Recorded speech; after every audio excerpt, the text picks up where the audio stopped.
বন্ধুরা, বিরাট কোহলি আরও একবার দেখিয়ে দিল যে যেখানে ম্যাটার বড় হয় সেখানে বিরাট কোহলি খাড়া হয়। বিরাট কোহলি কাল দেখিয়ে দিল যে সে ক্রিকেট ছাড়তে চাইলেও ক্রিকেট তাকে ছাড়ছে না। আসলে কালকের ম্যাচে ভারত আবারও টসে হেরে যায়। আর কেনই বা টস হয় ভারতের ম্যাচে সেটাই আমি বুঝতে পারি না। তারা তো প্রত্যেকবার টসে হেরেই যায়, তাহলে টস করার প্রয়োজনই বা কি? তারপর ভারতের তরফ থেকে ব্যাট ধরতে এসে এসএসভি জয়সওয়াল শুরুতেই আউট হয়। ঠিক তারপরেই বিরাট কোহলি এসে রোহিতের সাথে মিলে ধামাল মাচিয়ে দেয় মাঠে।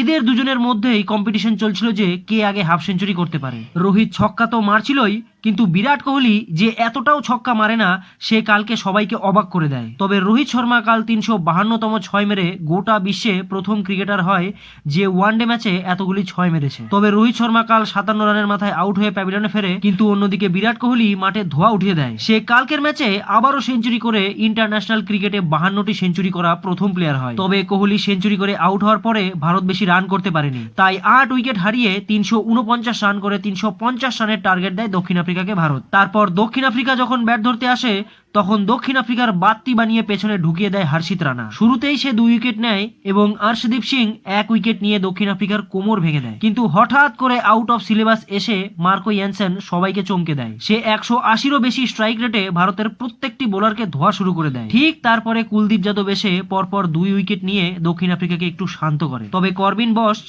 শেষ পর্যন্ত ভারতকে ঝুলিয়ে রেখেছিল। শেষ ওভারে দক্ষিণ আফ্রিকার জেতার জন্য প্রয়োজন ছিল মাত্র 18 রানের, কিন্তু তাদের হাতে বেঁচে ছিল মাত্র 1 উইকেট। তাই প্রথম বলেই দক্ষিণ আফ্রিকা উইকেট হারিয়ে অল আউট হয়ে যায়, যার কারণে ভারত প্রথম ম্যাচে 17 রানে জয়লাভ করলো।